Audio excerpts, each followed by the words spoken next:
এ নিয়ে কথা বলতে আমাদের সাথে যুক্ত আছেন শেরেবাংলা কৃষি বিশ্ববিদ্যালয়ের এনিম্যাল সায়েন্স অ্যান্ড ভেটেরিনারি অনুষদের ডিন অধ্যাপক ডক্টর KBM সাইফুল ইসলাম। জনাব সাইফুল ইসলাম, আপনাকে স্বাগত জানাচ্ছি কৃষি 24-এ। প্রতিবেদনে যেমনটি দেখছিলাম, সারা দেশেই অত্যধিক গরমে মুরগি মারা যাওয়ার ঘটনা ঘটছে। এই বিষয়টি আপনি কিভাবে দেখছেন? পাশাপাশি এর ফলে ডিম ও মুরগির বাজারে কোনো প্রভাব পড়বে কিনা, এই সমস্যা থেকে উত্তরণের কোনো উপায় আছে কি? খুবই সময়োপযোগী একটা বিষয়। আসলে ধন্যবাদ জানাচ্ছি চ্যানেল 24-কে। গরমে মুরগি মারা যাওয়া এটা আমাদের দেশে নতুন কোনো ঘটনা নয়। প্রতি বছরই আমরা এই সমস্যাটার সম্মুখীন হচ্ছি এবং এবছর যেহেতু তীব্র গরম পড়েছে, অতএব এই সমস্যাটা আরো প্রকট আকারে ধারণ করেছে আর কি। এখানে আমরা মুরগির স্বাস্থ্য ব্যবস্থাপনা প্লাস উৎপাদন ব্যবস্থাপনায় কিছু মেজার নেয়ার কথা আমরা বলি, যেগুলো প্রাণী সম্পদ কর্মকর্তা অলরেডি বললেন, যে ঘরকে শীতল রাখার ব্যবস্থা করা, তাকে শীতল পানি সরবরাহ করা, পাশাপাশি হচ্ছে তাকে দিনের বেলা অত্যাধিক গরমের সময় খাবার না দেয়া, এই বিষয়গুলো অবশ্যই মেনটেন করতে হবে। এভাবে এগুলোর ব্যবস্থাপনাটা ঠিক রাখতে হবে। ঘরের ভিতর মিস্ট আকারে কুয়াশার মতো করে যদি পানি ছিটিয়ে দেওয়া যায়, অথবা চাল ঘরের ভিতর যদি ভিজা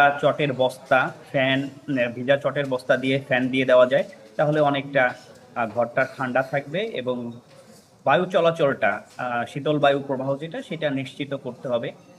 অনেক সময় মুরগির খামারের আশেপাশে বা খামারের চতুর্দিকে নেটের পর্দা দেওয়া থাকে, ভারী পলিথিনের পর্দা, এই পর্দাগুলো সরিয়ে ফেলতে হবে। চাল যেহেতু খুব গরম হয়ে যায়, চালের উপরে হিট প্রোটেক্টর পাওয়া যায় বাজারে, ফোমের উপরে প্রোটেকশন দেয়া, সেরকম করতে পারে।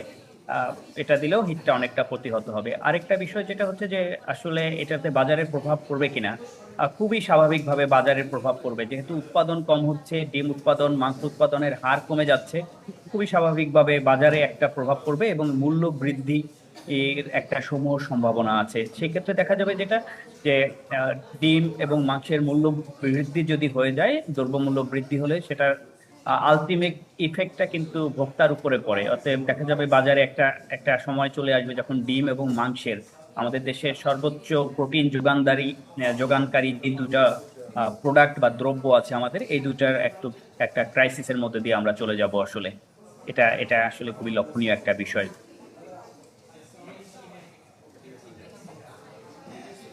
জি, জনাব সাইফুল ইসলাম, আপনাকে অসংখ্য ধন্যবাদ আমাদের সঙ্গে যুক্ত হবার জন্য। দর্শক, আমাদের সঙ্গে যুক্ত হয়েছিলেন শেরেবাংলা কৃষি বিশ্ববিদ্যালয়ের অধ্যাপক ডক্টর সাইফুল ইসলাম। জানাবো পরবর্তী খবর। আজ শেষ হচ্ছে ইলিশ ধরায় সরকারি নিষেধাজ্ঞা। 2 মাস পর কাল থেকে মেঘনা তেঁতুলিয়ায় জাল নৌকা নিয়ে নামতে পারবেন জেলেরা।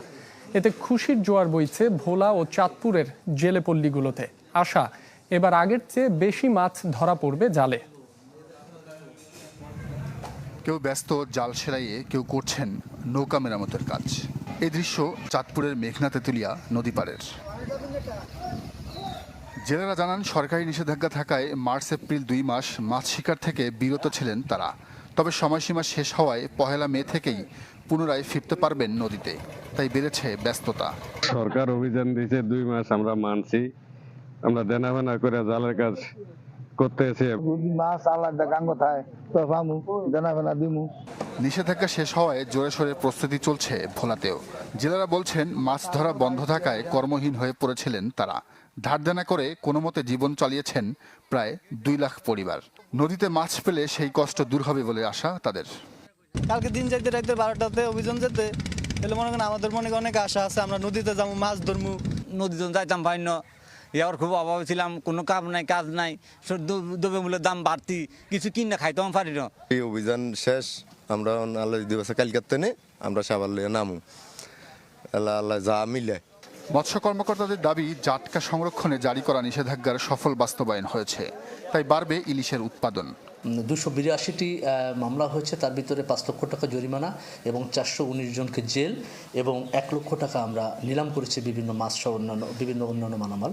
এবং আমরা প্রায় 4 লক্ষ মিটার ইলিশ জাল এবং 22 লক্ষ মিটার কারেন্ট জাল সহ প্রায় 850 পিস বিভিন্ন ধরনের বেহুন্দি এবং পাইজাল আটক করে সেটাকে যথাযথভাবে বিনষ্ট করা হয়েছে। আমরা আশা করব যে ইলিশের যে জাতীয় উৎপাদনের যে টার্গেট লক্ষ্যমাত্রা নির্ধারণ করেছে সেই লক্ষ্যমাত্রা আমাদের 6 লক্ষ মেট্রিক টন যে মানে আমাদের যে উৎপাদনের যে কাঙ্ক্ষিত লক্ষ্যমাত্রা সেটার আমরা অতিক্রম করতে পারবো এবং আগামীতে যে আমাদের ইলিশের যে প্রাপ্যতা বৃদ্ধি পাবে এবং আমরা ইলিশ সহজেই পাবো। জাটকা সংরক্ষণে দেশের 6টি অভয়াশ্রমে নিষেধাজ্ঞা শুরু হয় গেল 1 মার্চ, যা শেষ হবে আজ মধ্যরাতে। Desk report, channel 24। দর্শক দেখছেন কৃষি 24। এ পর্যায়ে সময় হয়েছে একটি বিরতির, আমাদের সঙ্গেই থাকুন।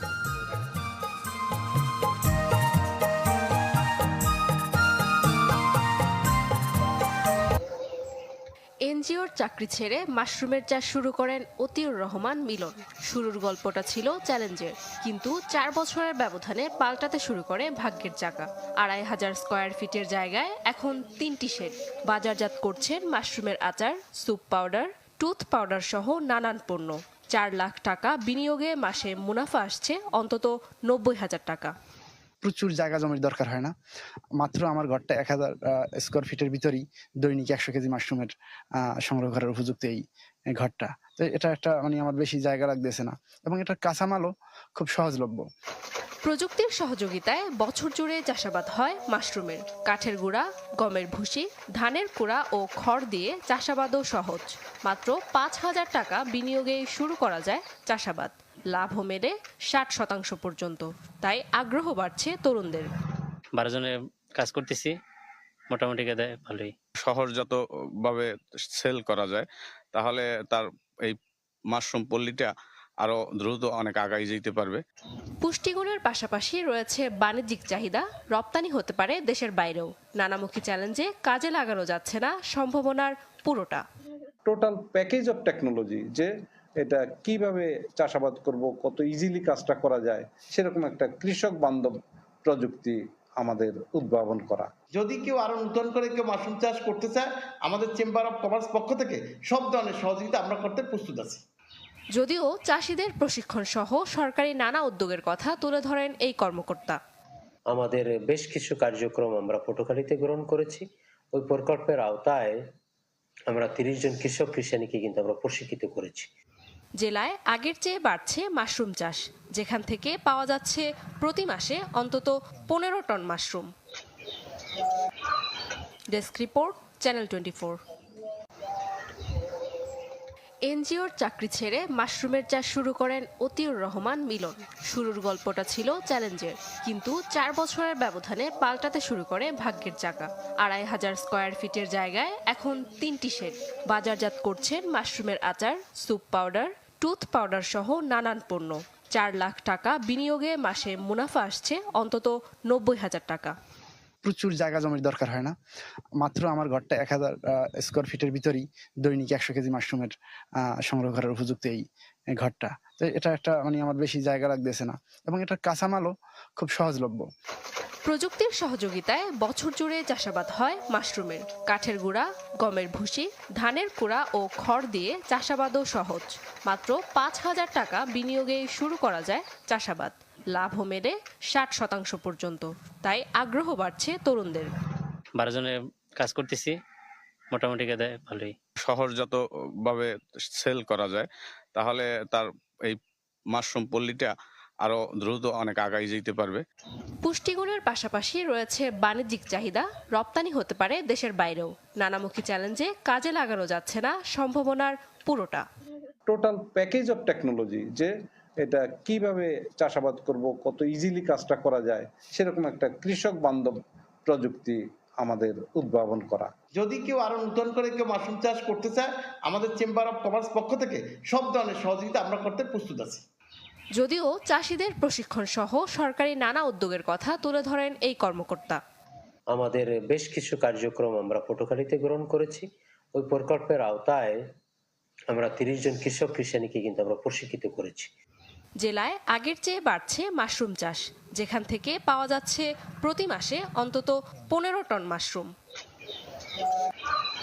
Desk report, channel 24।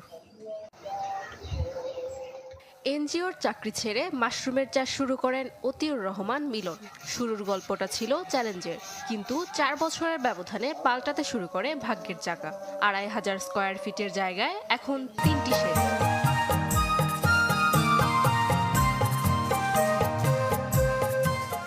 আবারও আমন্ত্রণ কৃষি 24-এ, সাথে আছি মাসুম রাব্বি।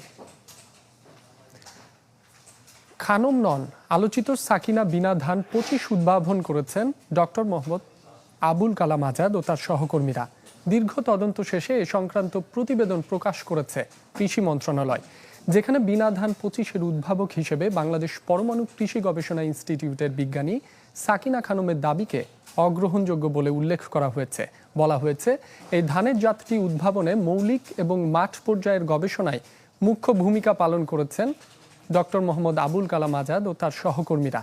এই সিদ্ধান্ত মোতাবেক বাংলাদেশ পরমাণু কৃষি গবেষণা ইনস্টিটিউট বিনাকে ব্যবস্থা নিতে বলেছে কৃষি মন্ত্রণালয়।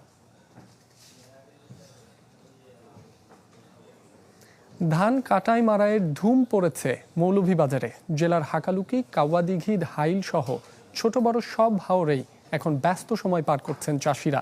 তাদের দাবি, ফলন ভালো হলেও গোলায় না তোলা পর্যন্ত শঙ্কা কাটছে না, কারণ হঠাৎ বৃষ্টি এলে হারাতে হবে আম ছালা দুটোই। ধান কেটে বাড়ি নিয়ে যেতে ব্যস্ত মৌলভীবাজারের বোরো চাষিরা। জানান, হাওরে এবার ফলন ভালো হলেও ফসল গোলায় তোলা না পর্যন্ত শঙ্কা কাটছে না। তাই তো নানা প্রতিবন্ধকতা সত্ত্বেও জমি থেকে আগেভাগেই ধান সংগ্রহ করছেন তারা। ধান হয়েছে এবার মোটামুটি খারাপ হয়েছে না, আল্লাহ দিছেন। বৃষ্টি না দিয়ে আমরা রোদ দিন, তাতে রোদ দিলে আমরা কৃষক কষ্ট হইলে ধানটা খুব শীঘ্রই আমরা গড়ে তুলতে পারবো। আর কৃষকের ধান যে গড়ে না তুলতে পারে তো সবকিছু লস। কষ্টকর হইলেও আমরা লাগি বালা এখানে রোদের মধ্যে ধানগুন খাইটা আমরা ধানগুন ঠাবাইতে পারতাম। ওখানে আর বৃষ্টি হইলে তো বৃষ্টি হইলে তো আমরা লাই ক্ষতি। জেলার হাকালুকি, কাওয়াদিঘি, হাইল সহ ছোট বড় সব হাওরেই এখন ধান কাটার ধুম। কোথাও হাতে, কোথাও আবার মেশিনে কাটা হচ্ছে ধান। চাষিরা বলছেন, ভারী বৃষ্টি নামার আগেই ঘরে তুলতে হবে সোনালী ফসল। মেশিন দিয়ে ধান হাঁটানি কিছু ফায়দা মিলের 2000 টাকা করে গিয়া তারা হাটিয়াদের, আর ধান হইছে কি আরো 15-16 মন রইব। একটা কেয়ার জায়গা উজে খাটিয়ার অন্তে একটা কেয়ার জায়গা খাটানি খালি 3000 টাকা কেয়ার। বৃষ্টি এমপি কাইলে আসলা আমরা বরতলা তাগুইছি, এমপিকে কইছি যে বীজ তুলা তুলা দিতে পারেন, যেটা বীজই আমরা রাখিতা ফেটু পড়বো। তারপরে মনে করলাম আমরা তুলা সাহায্য পাইলাম।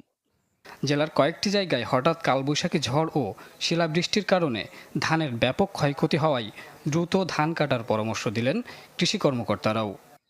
বর্তমানে ধান কর্তন শুরু হয়েছে। হাওর এলাকায় 65% ধান কর্তন হয়েছে এবং হাওর বহির্ভূত এলাকায় 10% ধান কর্তন হয়েছে। যেসব এলাকায় শিলাবৃষ্টি হয়েছে সেসব এলাকায় কৃষকগণদেরকে আমরা তালিকা তৈরি করছি, আমরা ভবিষ্যতে তাদের পুনর্বাসনের আওতায় নিয়ে আসব। জেলায় এবার বোরো আবাদ হয়েছে 61,095 হেক্টর জমিতে। Desk report, channel 24। বহুমুখী ব্যবহারের কারণে মিশরের অর্থনীতিতে ব্যাপক ভূমিকা রাখছে ক্যালেন্ডুলা ফুল। চাষিরা বলছেন, এই ফুল থেকে দামি ওষুধ, প্রসাধনী, এমনকি তৈরি হয় পশু পাখির খাবারও, যা একদিকে আনছে বৈদেশিক মুদ্রা, অন্যদিকে ভূমিকা রাখছে ব্যাপক কর্মসংস্থান সৃষ্টিতেও। ব্যস্ত সময় পার করছেন মিশরের ফুল চাষিরা, যত্ন আবাদ করছেন ক্যালেন্ডুলা ফুল। স্থানীয়ভাবে চাঁদমুখী ফুল নামে পরিচিত শীতল শরতের এই ফুল রোপণ করা হয় নভেম্বরে। মে পর্যন্ত এই ফুলের ঋতু থাকে। সূর্যের আলোয় শুকানো ক্যালেন্ডুলার পাপড়ি ব্যবহার করা হয় ত্বকের মলম ও পশু পাখির খাবার তৈরিতে। বাগানটির মালিক বলছেন, সবচাইতে আশ্চর্যজনক ব্যাপার হলো এটি পোষা প্রাণীর ব্যাকটেরিয়া প্রতিরোধী হিসেবেও কাজ করে। এই ফুলগুলি বেশিরভাগ প্রসাধনী এবং ত্বকের প্রশান্তিদায়ক পণ্য উৎপাদনে ব্যবহৃত হয়ে থাকে। বহুমুখী ব্যবহারের কারণে মিশরের অর্থনীতিতে ব্যাপক ভূমিকা রাখছেন ক্যালেন্ডুলা ফুল। এতে বাড়ছে কর্মসংস্থান। আমরা এখানে যারা রয়েছে সবাই ফুল চাষ করেই জীবিকা নির্বাহ করি। এটি সৌভাগ্যের ঋতু যা আমরা এড়িয়ে যেতে পারি না। এর কোনো বিকল্প আমাদের জানা নেই। ক্যালেন্ডুলা ফুলের পাপড়ি ওষুধ শিল্পে কাঁচামাল হিসাবে ব্যবহৃত হয়, এর চাহিদা রয়েছে বিশ্বজুড়ে। তাই তো রপ্তানি হচ্ছে রাশিয়া, ইউক্রেন, মার্কিন যুক্তরাষ্ট্র এবং ইরানের মতো দেশগুলোতে। রহমান ফয়েজ, চ্যানেল 24। আজ এ পর্যন্তই কৃষি 24-এ। ভালো থাকুন, সুস্থ থাকুন।